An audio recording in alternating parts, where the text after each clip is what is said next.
Pour ce qui est du département de l'éducation, on a déjà préparé un certain nombre d'articles.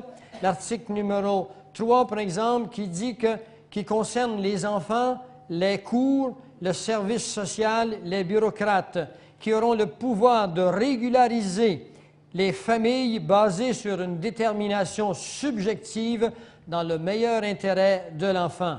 Ce transfert de responsabilité du jugement parental ou de ceux qui prennent la décision pour la famille jusqu'à l'État et ultimement vers les Nations unies. Tout enfant sera immédiatement enregistré pour assurer son contrôle total par le gouvernement mondial ou les Nations unies. Dès qu'il arrive au monde, on lui mettra une puce qui lui permettra d'être suivi jusqu'à sa mort. Les parents qui s'objecteront à ces procédures et qui attenteront ou essaieront de prévenir de telles choses, comme par exemple empêcher les enfants de regarder de la pornographie, de danser la musique rock, la télévision, eh bien, les parents se feront prendre les enfants qui seront mis dans des camps pour que l'État les élève et les éduque. Vous devez comprendre que quand le Seigneur dit qu'il y aura une détresse dans le monde telle que l'humanité n'en a jamais connue, il savait de quoi il parlait. Savez-vous pourquoi il savait de quoi il parlait? Parce qu'il était déjà là.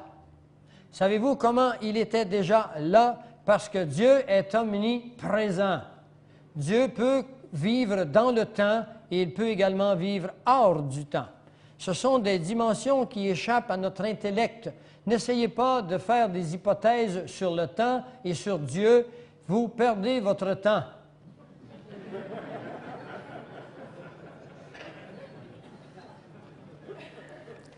L'Executive Order, le numéro 11002, nous dit ceci. Le directeur général des postes reçoit plein pouvoir d'enregistrer tout homme, femme et enfant aux États-Unis. Et cela, mes amis, cet Executive Order numéro 11002 attend l'approbation de M. Clinton dès qu'il sera réélu. Je voudrais que vous sachiez que les postes américaines ont déclaré qu'ils ont la possibilité d'enregistrer 100 millions d'Américains dans les 3 mois qui suivront cette approbation. 100 millions d'Américains recevront une belle petite carte jaune par la malle et ils pourront ainsi ne plus jamais être capables d'acheter ou de vendre sans cette petite carte. Ça vous fait penser à quelque chose? L'Executive Order numéro 11003 saisit des aéroports et des avions. Vous avez beau dire, « Ah, j'ai un petit avion, mais j'ai un petit Piper. » En arrière, j'y mets mes bagages, avec ma femme, puis on s'en va dans mon camp là-bas, là, en haut des passes. Vous ne pourrez pas décoller de votre aéroport. Parce qu'ils ne vous le diront pas, ils ne vous appelleront pas, vous autres pour vous dire, dans 24 heures, on passe l'Executive Order. Ils vont arriver avec des officiers sur place, et puis il n'y a pas un avion qui décolle, à moins d'avoir une carte spéciale. Executive Order numéro 11004, autorisation de mobiliser les populations d'une localité à une autre. Et ça, vous l'aimez, votre petite maison, vous venez justement de mettre une peinture fraîche, avez changé vos fenêtres, et que vous êtes bien dans votre petit sous-sol depuis que votre mari s'est décidé de se lever les manches, puis a fini le sous-sol, vous êtes acheté un petit poêle à combustion lente. Hein? Et que c'est plaisant d'être chez nous. Bien, il est trop tard, parce que vous êtes de trop dans cette région et vous prenez trop de place. Nous vous publierons ou nous vous ferons connaître dans des conférences ultérieures à celle-ci. Nous vous montrerons comment, par le traité de diversité biologique, le gouvernement américain a planifié d'évacuer des millions de personnes, des populations aux États-Unis, de les amener vers les côtes de l'Est ou de l'Ouest, de les exproprier afin de permettre à la forêt de retrouver ce qu'elle était avant que l'homme arrive. Parce qu'ils ont décidé que l'homme était un animal qui a été un succès trop pressant dans notre biologie et que l'homme a réussi à tuer trop d'hirondelles et trop de fourmis. Et là, il faut maintenant se débarrasser de l'homme pour que la nature retrouve avec des immenses parcs. des parcs biologiques. Et n'allez pas croire que vous aurez accès pour aller prendre du repos les fins de semaine dans ces parcs. Si vous y êtes vus, les officiers qui le gardent ont eu reçu des ordres de vous tirer à volonté à portée de la vue. Parce que c'est ainsi que ça va se passer. Et nous aurons très prochainement les photos de la plupart des États américains avec l'aménagement fait par des hommes compétents en la matière sous les ordres des Nations unies. On en a déjà quelques-uns, on en a fait venir d'autres et on s'attendait de les avoir avant de venir ici ce soir, mais ce que je vous dis, ce n'est pas des farces. Je ne suis pas venu ici pour vous conter des histoires. Si vous croyez à la parole de Dieu, vous ne devriez pas être surpris. La Bible nous dit qu'il y aura des détresses telles que l'humanité n'en a jamais connues. Avez-vous connu les détresses de l'humanité dans le passé? Avez-vous déjà connu des milliers d'hommes à la file indienne qui s'en vont dans la neige à moins 30 avec des fusils pour aller tuer quelqu'un qu'ils ne connaissent pas, qui n'haïssent pas sous les ordres de quelqu'un puis qui tombe dans la neige parce qu'ils ont les pieds gelés, parce qu'ils ont les mains gelées ou les yeux le gèlent sur place puis qu'on ne s'en occupe pas? Eh bien, c'est les guerres.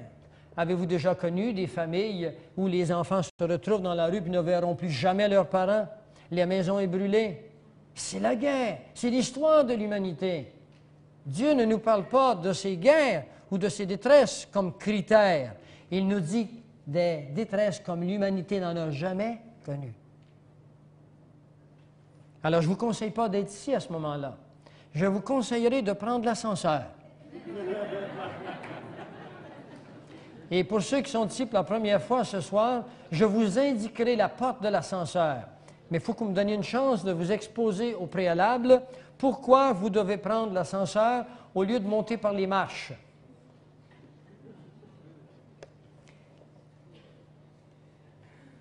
L'Executive Order 11005 saisit des chemins de fer, des canaux fluviaux et des entrepôts. Alors, vous n'avez pas de chance, hein? Executive Order numéro 11051, le directeur du Bureau de la planification d'urgence est autorisé à appliquer les ordres exécutifs en période de tension internationale ou de crise financière. Vous devez comprendre la trappe à souris qu'il y a ici.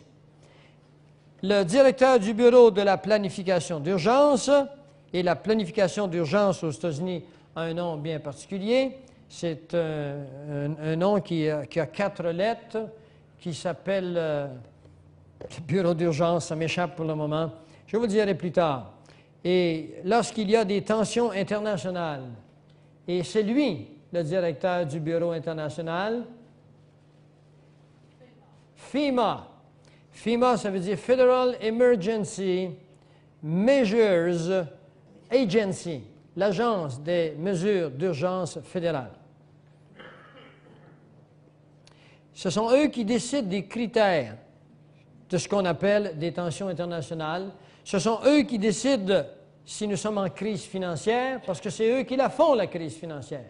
Je voudrais vous terminer maintenant en vous disant une chose, c'est que la crise économique de 1929 n'est pas une tempête économique qui est arrivée provenant d'une tempête cosmique, d'un cyclone ou d'une tornade sur laquelle nous n'avions pas de contrôle à cette époque.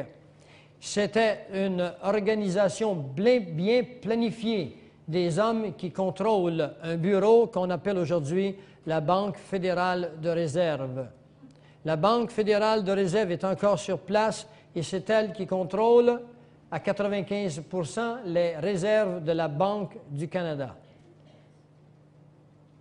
Alors, nous allons nous arrêter ici, prendre une pause, prendre un verre d'eau, et nous revenons ensuite parce que j'ai des choses très intéressantes à vous démontrer.